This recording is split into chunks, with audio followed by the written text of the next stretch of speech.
आपके साथ नम्रता शर्मा। बिहार में चुनावी घमासान मचा हुआ है और पहले चरण का मतदान भी हो चुका है।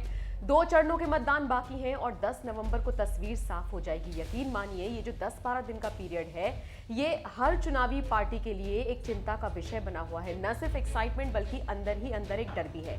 अब देखिए जो इस वक्त सत्ता पक्ष है यानी कि नीतीश, उनकी जो पार्टी है जेडीयू और बीजेपी का गठबंधन है यानी कि एनडीए की सरकार है। आपको जानकर हैरानी होगी, भले ही ये दोनों पार्टियां अलायंस में चुनाव लड़ रही हों, लेकिन अंदर ही अंदर दोनों पार्टियों में अपनी अपनी पार्टी को ज्यादा वोट दिलाने की होड़ भी मची हुई है। कहा तो ये भी जा रहा है मुंगेर में जो भी पूरा घटनाक्रम हुआ उसमें कहीं ना कहीं जेडीयू की साजिश थी, क्योंकि मुंगेर एक ऐसा इलाका है जहां पर बीजेपी की अच्छी खासी पकड़ है। वहां पर पहले चरण के मतदान से ठीक एक दिन पहले इस तरह का विवाद होना, जाहिर तौर पर लोगों के अंदर वोटिंग वाले दिन एक डर था। लोग अपने घर से बहुत कम संख्या में बाहर निकले, जिसका सीधा सीधा असर मतदान के फीसदी पर भी हुआ। तो ये जो साजिश है डायरेक्टली और इनडायरेक्टली रची जा रही है, ऐसा इसलिए हो रहा है क्योंकि कहीं ना कहीं जेडीयू भी ये जानती है कि अगर बीजेपी उनसे ज्यादा सीटें ले आती है तो फिर वो अपना समीकरण किसी और पार्टी के साथ बैठा सकती है। अब आप खुद सोचिए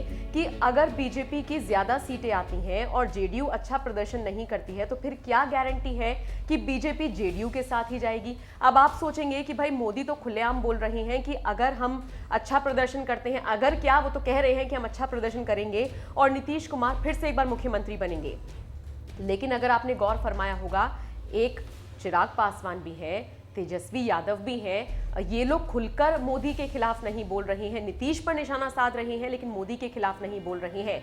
और पीएम मोदी भी अपनी रैलियों में नीतीश के सपोर्ट में तो बोल रहे हैं लेकिन चिराग पासवान के खिलाफ एक भी शब्द नहीं बोल रहे हैं, जिससे बहुत ज्यादा कंफ्यूजन हो रहा है। यकीन मानिए 10 नवंबर की जो तारीख है उस तक आते आते ये जो चुनावी समीकरण है ये बदल सकते हैं और एक यही डर है जो जेडीयू में साफ तौर पर देखा जा रहा है। और यही वजह है कि कहीं ना कहीं अपनी पार्टी का बेहतर प्रदर्शन हो, इसके लिए जेडीयू बहुत ज्यादा एडी चोटी का जोर लगा रही है। देखिए इसमें भी कोई दो राय नहीं है कि बिहार राज्य में जितनी भी जनता है उसमें लगभग अगर मैं लमसम कहूं तो 40% के आसपास ऐसी पॉपुलेशन है जो इलिटरेट है। और ये वो पॉपुलेशन है जो धर्म के आधार पर, मतलब मुझे ऐसा लगता है जो लोग हैं, जो पढ़े लिखे, जो युवा हैं, वो मुद्दों पर राजनीति करते हैं, मुद्दों को समझकर अपना मताधिकार का इस्तेमाल करते हैं। लेकिन जो थोड़े कम पढ़े लिखे लोग होते हैं वो अपना नेता या तो उसके बैकग्राउंड से चुनते हैं या फिर उनके दिमाग में एक चीज होती है कि 15 साल से नीतीश कुमार राज कर रहे हैं तो यही सही, मतलब एक सोच होती है। तो ये भी एक पहलू है जिसको लेकर नीतीश को फायदा भी हो सकता है और यही वो पहलू है जिसको लेकर नुकसान भी हो सकता है। वो पूछिए कैसे?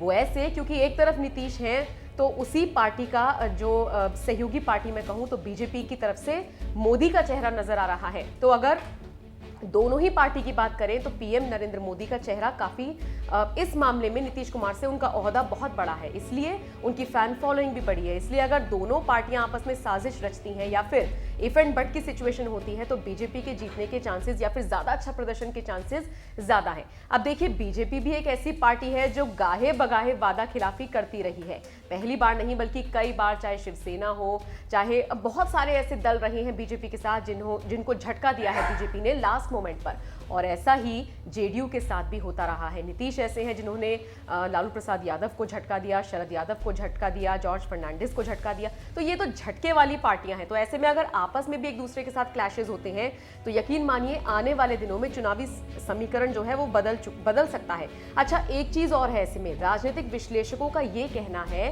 कि जेडीयू जो नेता, जो नीतीश कुमार है मुख्यमंत्री जो है, उनकी पॉपुलैरिटी, उनकी जो एक चार्मिंग, उनका जो देखा जाता था, उनको जो कुछ माना जाता था, उनका जो ओहदा था, वो पिछले दिनों में काफी घटा है। और ये बात नीतीश कुमार भी जानते हैं, उनके समर्थक भी जानते हैं। तो अब कुल मिलाकर आने वाले दिनों में भले ही ये दोनों पार्टियां अलायंस में हो और एक साथ आगे बढ़ रही हो, लेकिन आने वाले वक्त में कुछ भी हो सकता है। तो इसके लिए बिहार की जनता तो तैयार है, साथ ही साथ देश में भी एक माहौल देखा जा रहा है। आपको क्या लगता है, क्या चुनावी समीकरण बदल सकता है? क्या लगता है बीजेपी मौके की नजाकत को देखते हुए जेडीयू का साथ छोड़कर एलजेपी का साथ दे सकती है?